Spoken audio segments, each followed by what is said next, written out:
নাসিহা foundation, রবের সন্তুষ্টিতে কল্যাণের পথে। আসুন, এরপরে আমরা যে পয়েন্টটি নিয়ে আলোচনা করব সেটা হচ্ছে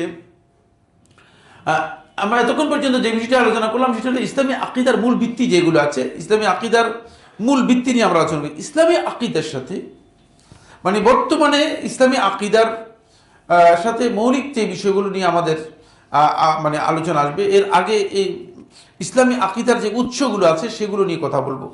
ইসলামী আকীদার উৎসটা যে সমস্ত সোর্স থেকে ইসলামী আকীদা নেওয়া যাবে।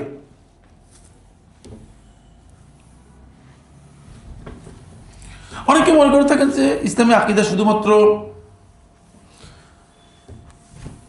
কোরআনে যা আছে এটাই হচ্ছে ইসলামী আকীদার মূল বিষয় বা মূল সোর্স।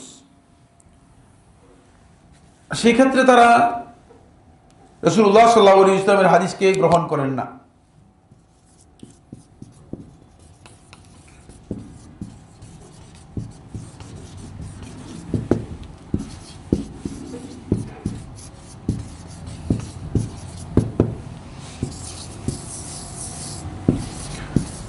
আল কুরআনুল কারীম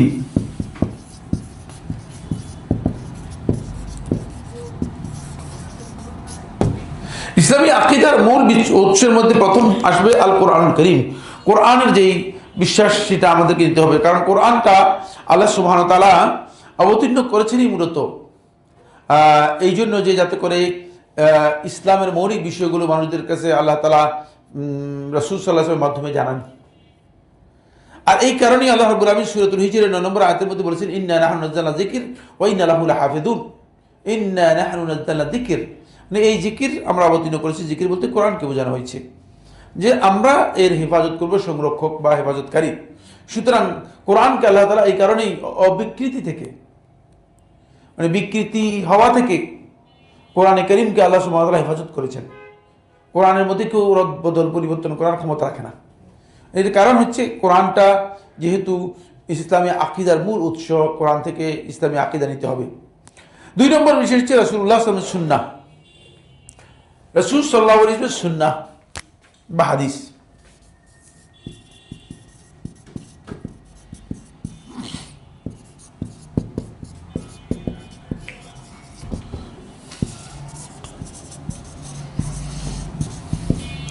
এক্ষেত্রে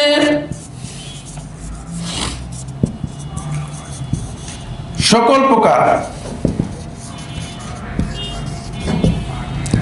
সহিহ হাদিস আকীদার উৎস, এই কথাটুকু খুবই গুরুত্বপূর্ণ। হাদিসের মধ্যে আপনারা জানেন যে হাদিসের প্রকারভেদ আছে। হাদিসের মধ্যে কি আছে? হাদিসের প্রকারভেদ আছে। কিছু কিছু হাদিস আছে এগুলোকে হাদিস মুতাওয়াতির বলা হয়, কিছু কিছু হাদিস আছে এগুলোকে হাদিসে মাশহুর বলা হয়, কিছু কিছু হাদিস আছে এগুলোকে আহাদ বলা হয় থাকে। হাদিসে মুতাওয়াতির বলা হয় থাকে ওই সমস্ত হাদিস যে হাদিসগুলো বর্ণনাকারীর সংখ্যা এমন পর্যায়ে মানে প্রত্যেক স্তরে এমন পর্যায়ে পৌঁছে গিয়েছে যে এদের মানে মিথ্যাবাদী সাব্যস্ত করা বা মিথ্যাবাদী ধারণা করার কোনো অবকাশ নেই। এগুলো হচ্ছে হাদিস মুতাওয়াতির। এটা অনেকটা হুকুমের দিক থেকে কোরআনে কারীমের মতোই, কারণ এটা মিথ্যা হওয়ার কোনো সম্ভাবনা নেই, এমন পর্যায়ে পৌঁছে গেছে বর্ণনার দিক থেকে। আর কিছু কিছু হাদিস আছে যেগুলো মুতাওয়াতির পর্যায়ে পৌঁছে নাই, সেগুলোর মধ্যে এর মানে উচ্চ পর্যায়ে হচ্ছে মাশহুর। মাশহুর হচ্ছে যে হাদিসের বর্ণনা মানে সকল পর্যায়ে এমন সংখ্যক বর্ণনাকারী বর্ণনা করেছে যাদের সংখ্যা অনেক, কিন্তু মুতাওয়াতির পর্যায়ে পৌঁছে নাই, যে যাদেরকে বলা মানে মিথ্যাবাদী বলা যাবে না, কিন্তু এ পর্যায়ে পৌঁছে নেই, কিন্তু সংখ্যা অনেক। এটা হচ্ছে মাশহুর। আর এরপরে আহাদ হচ্ছে পরবর্তী যেই কোনো মানে হাদিসের বর্ণনার যে 3টি যুগ আছে, এই 3টি যুগের মধ্যে যে কোনো একটা যুগে বর্ণনাকারীর সংখ্যা কি হয়ে গেছে? কমে গেছে। অধিক থেকে আধিক্য থেকে বর্ণনাকারীর সংখ্যা হয়তো 2 অথবা 1 এ পৌঁছে গেছে, কমে গেছে যে কোনো একটা যুগে। তাহলে বর্ণনাকারীর সংখ্যা কমে যাওয়ার কারণে এটা আহাদ হয়ে গিয়েছে। এটা আহাদ হয়ে গেছে। আলেমদের মধ্যে হানাফি ফকিগণ এবং একদল আলেম, মালিকি মাযহাবের একদল আলেম, তাদের বক্তব্য হচ্ছে এই যে ইসলামী আকীদার জন্য মূলত আহাদ যেগুলো আছে সেগুলো মানে দলিল নয় বা উৎস নয়, সেগুলো থেকে ইসলামী আকীদা গ্রহণ করা যাবে না। বাকি মানে অবশ্যই ইসলামী আকীদার জন্য দলিল হতে হবে হাদিস রাসূল সাল্লাল্লাহু আলাইহি ওয়াসাল্লামের মুতাওয়াতির পর্যায়ে অথবা মশহুর পর্যায়ে, যেটা মানে কোনো কারণে অস্বীকৃতির কোনো সুযোগ নেই, যেটা কোনো কারণে অস্বীকৃতির সুযোগ নেই, মানে যেটা সকলের কাছে সুপরিচিত ছিল, মানে এমন বিষয় হলে তাহলে সেটা কি, সেটা আকীদার উৎস হিসেবে গ্রহণযোগ্য হবে, অন্যথায় আকীদার উৎস হিসেবে গ্রহণযোগ্য হবে না। কিন্তু জুমহুর আহলে হাদিস, ফকিহ এবং আহলে তাহকিকের বক্তব্য হচ্ছে যে সকল প্রকার সহিহ হাদিস, যদিও সেটা খবরে ওয়াহিদ হয়, যদিও সেটা কি হয়, খবরে ওয়াহিদ হয়। খবরে ওয়াহিদ কাকে বলা হয়? যেটা কোনো না কোনো এক স্তরে একজন বর্ণনাকারী পৌঁছে গেছে, একজন বর্ণনাকারী পৌঁছে গেছে। যদি এমন হয় তাহলেও কি সেটা আকীদার উৎস হবে, সেটা আকীদার কি হবে, উৎস হবে, সেটা আকীদার উৎস হবে। সুতরাং সেটাকে আকীদার দলিল হিসেবে গ্রহণ করতে কোনো অসুবিধা নেই, কোনো অসুবিধা নেই। আলেমদের অনেকেই মানে এই এই এই মাসআলার মধ্যে দ্বিমত পোষণ করেছেন। বাকি রাসূল সাল্লাল্লাহু আলাইহি ওয়াসাল্লাম সুন্নাহকেই কেউ একদল লোক বের হয়েছে এখন, তারা বলতেছে সুন্নাহ মোটে দলিলই না, সুন্নাহ ইসলামেরই দলিল না, তারা সুন্নাহকে অস্বীকার করতেছে। রাসূল যারা মানে কোরআনী সম্প্রদায়, তো কোরআনী সম্প্রদায়ের বক্তব্য হচ্ছে রাসূল সাল্লাল্লাহু আলাইহি ওয়াসাল্লামের সুন্নাহ দলিল হবে কেন? আমি একদিন মানে এখানে আমাদের মসজিদেই আশেপাশে প্রচুর মানে হাদিস অস্বীকারী আছে, হাদিস অস্বীকারী এখন সংখ্যা প্রচুর বেড়ে যাচ্ছে। এবং যেহেতু মানুষ হাবাগোবা কোরআনের ব্যাপারে, আর কি হাবাগোবা দুনিয়ার ব্যাপারে নয়, দিনের ব্যাপারে কি হাবাগোবা, এবং দিনের ব্যাপারে আসলে উদাসীন, দিনের ব্যাপারে কি উদাসীন, উদাসীন হওয়ার কারণে দিনের ব্যাপারে তাদের বক্তব্য হচ্ছে যেটা, সেটা হলো যে যেটা বলে এটাই ঠিক। ফলে তারা জানানোর চেষ্টা করে না যে আসলে কি হচ্ছে, মানুষদেরকে বুঝাচ্ছে যে মুহাম্মদ সাল্লাল্লাহু আলাইহি ওয়াসাল্লাম আল্লাহর দাস, আল্লাহর গোলাম, তারপরে কি আমরাও আল্লাহর গোলাম। তাহলে আমরা যদি আল্লাহর গোলাম, মুহাম্মদ সাল্লাল্লাহু আলাইহি ওয়াসাল্লাম আল্লাহর গোলাম, তাহলে কেন আমরা মুহাম্মদ সাল্লাল্লাহু আলাইহি ওয়াসাল্লামের পূজা করব? নাউজুবিল্লাহ। এই বক্তব্য আল্লাহর গোলাম যে বক্তব্য শুদ্ধ কিনা? 100% শুদ্ধ। মুহাম্মদ সাল্লাল্লাহু আলাইহি ওয়াসাল্লাম যে আল্লাহর গোলাম, এই ব্যাপারে কি কোনো মানে মতপার্থক্য আছে? মতপার্থক্য নেই। আর আমরা যে আল্লাহর গোলাম, এই ব্যাপারে কোনো মতপার্থক্য আছে না? কোনো মতপার্থক্য নেই। খুব ভালো করে খেয়াল করেন, মানে এই পুরো বক্তব্য শুদ্ধ, কিন্তু বক্তব্য থেকে মানে যেই কনক্লুশন দেওয়া হয়েছে, সেই কনক্লুশনটা হচ্ছে তাহলে আমরা কেন মুহাম্মদ সাল্লাল্লাহু আলাইহি ওয়াসাল্লামের কি করবো, মানে মুহাম্মদ সাল্লাল্লাহু আলাইহি ওয়াসাল্লাম পূজা করবো, অথবা মুহাম্মদ সাল্লাল্লাহু আলাইহি ওয়াসাল্লামের কথা নিয়ে আমরা এত নাচানাচি করবো। 2 নম্বর হচ্ছে মুহাম্মদ সাল্লাল্লাহু আলাইহি ওয়াসাল্লাম কোরআন কারীমের সূরা আল কাহফের 110 নম্বর আয়াতের মধ্যে আল্লাহ তাআলা বলেছেন, কুল ইন্নামা আনা বাশারুম মিসলুকুম, আপনি বলুন আমি তোমাদের মতো মানুষ। তো তিনিও মানুষ, আমরা মানুষ, সুতরাং মানুষ যদি হয়ে থাকে, তিনিও মানুষ, আমাদের মানুষ, সুতরাং মানুষ যদি হয়ে থাকে তাহলে এই মানুষের বক্তব্য মানে এটা নিয়ে এটাকে আমরা দলিল হিসেবে গ্রহণ করার আমাদের কি আছে? ঠিক না? আল্লাহর বক্তব্য বলে গ্রহণ করবো, কিন্তু মানুষের বক্তব্য তিনিও আমাদের মতো মানুষ, এমন মানুষ, তো এটা তিনি মানুষ হওয়ার কারণে তার মানুষের মানবিক কারণে তিনি ভুলও করতে পারেন, তিনি তার সমস্যা হতে পারে, মানে মানবিক কারণে অনেক কিছু হতে পারে। সুতরাং তার ভুল হয়েছে, আমরা মানে তারা বলছে ভুল হয়েছে, মানে হাদিসের মধ্যে আসছে ভুল হয়েছে। সুতরাং কেন আমরা মানে তার বক্তব্য নিয়ে এত মানে আমাদের এত এটাকে আমরা দলিল হিসেবে গ্রহণ করবো? এটা যে মুহাম্মদ সাল্লাল্লাহু আলাইহি ওয়াসাল্লাম যে মানে তিনি যে আমাদের মতো মানুষ, এ ব্যাপারে কোনো ভুল আছে? হ্যাঁ, ভুল আছে কথা না, দুইটা বক্তব্যই ভুল। দেখছেন, এই জন্য আপনাদের আকীদার জ্ঞান খুবই অপরিহার্য, বুঝতে পেরেছেন? আকীদার জ্ঞানটা খুবই অপরিহার্য। মানে দুইটা বক্তব্যই দিয়েছে, কিন্তু পাবলিককে কি করে দিয়েছে? পাবলিককে এটা গিলাই দিয়েছে, খেয়ে ফেলছে। পাবলিক তো মনে করছে ঠিকই তো বলছে, আসলে ঠিক বলেনি। এই জন্য জ্ঞানী ব্যক্তি আর মানে মূর্খ ব্যক্তির মধ্যে পার্থক্য হচ্ছে এই জায়গায়। আপনি মুহাম্মদ সাল্লাল্লাহু আলাইহি ওয়াসাল্লাম আল্লাহর বান্দা, এটা আপনি যখন মুহাম্মদ সাল্লাল্লাহু আলাইহি ওয়াসাল্লামের রিসালাতের স্বীকৃতি দিবেন, তখন আপনি বলবেন আশহাদু আন্না মুহাম্মাদান আবদুহু ওয়া রাসূলুহু। যদি বলেন মুহাম্মদ সাল্লাল্লাহু আলাইহি ওয়াসাল্লাম শুধু আল্লাহর বান্দা, থেমে যান, রাসূলুহু স্বীকার না দেন, তাহলে আপনি কাফের। সুতরাং আপনি যে আগে দেখছেন বক্তব্য যে ভুল হয়েছে, কোন জায়গায় ভুল হয়েছে দেখছেন? আংশিক বলে আমরা আগেই বলে দিয়েছি আমাদের মূলনীতির মধ্যে আমাদের বলা আছে আংশিক ফাংশিক কিচ্ছু না, সামান্য কিছু অস্বীকার করলে সে কাফের। ইসলামী আকীদার মূল ভিত্তির মধ্যে কথা আমরা বলে দিয়েছি ক্লিয়ার। যে পয়েন্টগুলো বলেছি এই পয়েন্টগুলো খুবই গুরুত্বপূর্ণ পয়েন্ট, বুঝতে পেরেছেন? এগুলো খুবই গুরুত্বপূর্ণ পয়েন্ট। সুতরাং একটা মৌলিক বিষয়কে অস্বীকার করলে সে কাফের, কোনো সন্দেহ নেই। আপনি তো ইমানের মধ্যে ঢুকেন নেই, আপনি এখানে থামবেন ওয়া আশহাদু আন্না মুহাম্মাদান আবদুহু থেমে যাবেন, রাসূলুহু বলবেন না, কাফের আপনি। সুতরাং আপনি সাধারণ পাবলিককে হাইকোর্ট দেখাই বরবাদ করে দিয়েছেন, হাইকোর্ট দেখাই বরবাদ করে দিয়েছেন, গলত মাসআলা দিয়েছেন। 2 নম্বর হচ্ছে রাসূল সাল্লাল্লাহু আলাইহি ওয়াসাল্লাম যে আয়াতের মধ্যে বলা হয়েছে কুল ইন্নামা আনা বাশারুম মিসলুকুম, সেই আয়াতের এখানে থামা হারাম।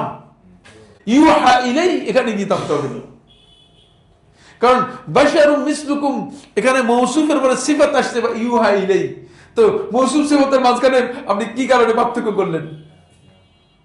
অবশ্যই আপনি এবারে বলবেন যে আমাদের মতো মানুষ তার কাছে ওহী আসতো, আমাদের মতো মানুষ, আমাদের কাছে কারো ওহী আসে তো আপনাদের সবার কাছে না, সবার কাছে ওহী তো তাহলে এই কথাগুলো বলাটা পুরোটাই গলত। দেখছেন এই যে বিভ্রান্তি তৈরি করেছে, এটা একটি মাত্র কারণ যে রাসূল সাল্লাল্লাহু আলাইহি ওয়াসাল্লামের সুন্নাহকে অস্বীকার করার জন্য, রাসূল সাল্লাল্লাহু আলাইহি ওয়াসাল্লাম সুন্নাহ এবং হাদিসকে অস্বীকার করার জন্য। এটা হচ্ছে মৌলিক বিষয়। রাসূল সাল্লাল্লাহু আলাইহি ওয়াসাল্লামের সুন্নাহকে অস্বীকার করবে যারা, তারা অবশ্যই ক্ষতিগ্রস্ত হবে। এরপরে এটি হচ্ছে মৌলিক যেই উৎস, মৌলিক উৎস, এর সাথে যুক্ত হবে 3 নম্বর যেই উৎস, সেটা হলো সেটা হচ্ছে ফাহমুস সালাফ as-সালেহ। এটা সালফে সালেহিনের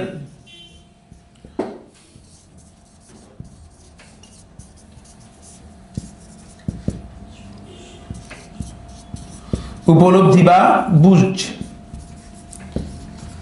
কোরআন এবং হাদিসের ব্যাপারে আমি আমার মন গড়া বক্তব্য বা মন গড়া বুঝ যদি গ্রহণ করে থাকি, তাহলে ইসলামী আকীদার ব্যাপারে মূল আমার ধারণা গলত হয়ে যাবে। এই জন্য সালাফিস সালেহ, সালফে সালেহিনের উপলব্ধি বা বুঝ আপনাকে কি করতে হবে, এখানে এটা হচ্ছে দলিল, এটা উৎস। আমরা সালফে সালেহিনের বক্তব্যটা এখানে আমাদেরকে উৎস নিতে হবে। এই জন্য যারা আজকে আশারী এবং মাতুরিদি আকীদা বিশ্বাস পোষণ করে থাকে, আশারী এবং মাতুরিদি আকীদা যারা বিশ্বাস পোষণ করে থাকে, আপনি জানেন ভালো করে, তারা কিন্তু আশারী এবং মাতুরিদি আকীদা থাকার সালফে সালেহিনের বুঝকে তারা গ্রহণ করে না, সালফে সালেহিনের বুঝটাকে গ্রহণ করে না, আকীদার ক্ষেত্রে সালফে সালেহিনের বুঝকে গ্রহণ করে না, এবং এটা আকীদার উৎস হিসেবে তারা কি করে না, এটাকে গ্রহণ করে না, আকীদার উৎস হিসেবে গ্রহণ করে না। এর কারণ হচ্ছে তারা মনে করে থাকে যে সালফে সালেহিনের বুঝ যদি গ্রহণ করা হয় থাকে, তাহলে আমি যেভাবে বুঝলাম সেভাবে হলো না, আমি যেভাবে বুঝলাম সেভাবে হলো না। এই জন্য তারা আকীদার বিষয়গুলোকে সালফে সালেহিনের বুঝের বাইরে রাখার জন্য চেষ্টা করে, নিজেদের মন গড়া বুঝ দিয়ে সেখানে আকীদার বিষয়গুলোকে গ্রহণ করার জন্য চেষ্টা করে থাকে। এরপরে যে পয়েন্টটি গুরুত্বপূর্ণ, যেটা এর সাথে যুক্ত হবে, সেটা হলো 4 নম্বর, কোন বিষয়ে ইজমা উস সাহাবা, সাহাবায়ে কেরামদের যদি ইজমা ঐকমত সাব্যস্ত হয়। 4 নম্বর হচ্ছে ইজমা উস সাহাবা, সাহাবায়ে কেরামদের যদি কোনো বিষয়ে ইজমা পাওয়া যায়, যে সাহাবায়ে কেরামগণ এই বিষয়ে ইজমা সাব্যস্ত হয়েছে, সাহাবায়ে কেরাম এর সকলের বক্তব্য এই ব্যাপারে সাব্যস্ত হয়েছে, সুতরাং সেটা ইসলামী আকীদার উৎস এবং ইসলামী আকীদা দলিল। সুতরাং এটাকে ইসলামী আকীদা, এর ক্ষেত্রে এটা সাব্যস্ত হবে। ইজমা উস সাহাবা, সাহাবায়ে কেরামদের ইজমার মাধ্যমে এই বিষয়গুলো সাব্যস্ত, অনেক বিষয় সাব্যস্ত হয়েছে। যেমন আল্লাহ রাব্বুল আলামিনের সিফাতুল্লাহি আয-যাতিয়্যা, আল খাবারিয়্যা জাতিয়্যা, আল্লাহ তাআলার জাতি কিছু সিফাত আল্লাহ তাআলা কোরআনের মধ্যে উল্লেখ করেছেন, সেগুলো সাহাবায়ে কেরাম এগুলোকে আল্লাহ তাআলা সিফাত হিসেবে উল্লেখ করেছেন, আল্লাহ তাআলা সিফাত হিসেবে উল্লেখ করেছেন। সুতরাং এটা সাহাবায়ে কেরামদের ইজমা সাব্যস্ত হয়েছে, এগুলো আল্লাহর জন্য সাব্যস্ত করতে হবে, আল্লাহর জন্য কি করতে হবে, সাব্যস্ত করতে হবে। যেমন আল্লাহ রাব্বুল আলামিন নামগুলো আল্লাহ তাআলার জন্য সাব্যস্ত করতে হবে, এটা সাহাবায়ে কেরামদের ইজমা সাব্যস্ত হয়েছে। সুতরাং এগুলো যদি কেউ সাব্যস্ত না করে থাকে, তিনি ইসলামী আকীদার মধ্যে বিভ্রান্ত, পথভ্রষ্ট। যেহেতু ইসলামী আকীদার মূল উৎসের মধ্যে একটি বিষয় হচ্ছে সাহাবায়ে কেরামদের ইজমা। সাহাবায়ে কেরামরা এই ব্যাপারে, সাহাবায়ে কেরাম রাসূল সাল্লাল্লাহু আলাইহি ওয়াসাল্লামের কাছ থেকে যেই বুঝ নিয়েছেন এবং সাহাবায়ে কেরামগণ যে ইজমা প্রমাণিত হয়েছে, সাহাবায়ে কেরামগণ এটা ব্যাখ্যা করেছেন, সাহাবায়ে কেরামগণ এটা ব্যাখ্যা করেছেন। সুতরাং সেই ব্যাখ্যাটা আমাদের কাছে গ্রহণযোগ্য হবে এবং সেটা আকীদার মূল উৎস হিসেবে গ্রহণযোগ্য হবে, আকীদার উৎস হিসেবে গ্রহণযোগ্য হবে। এরপরে কত নম্বর, 5 নম্বর হচ্ছে যেটা, সেটা হলো আল আকলুস সেলিম, সুস্থ বিবেক। আল আকলুস সেলিম, সুস্থ বিবেক হলে কখনো এটা সহিহ আকীদা, ইসলামী আকীদার পরিপন্থী হবে না। আল আকলুস সেলিম, সুস্থ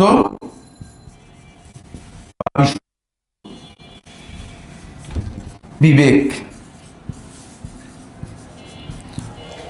বিবেক বিবেচনাটা মানুষের পরিবর্তনশীল, কখনো কখনো এটা অসুস্থ হয়ে যায়, কখনো কখনো অসুস্থ হয়ে যায়, সমস্যাগ্রস্ত হয়ে যায়।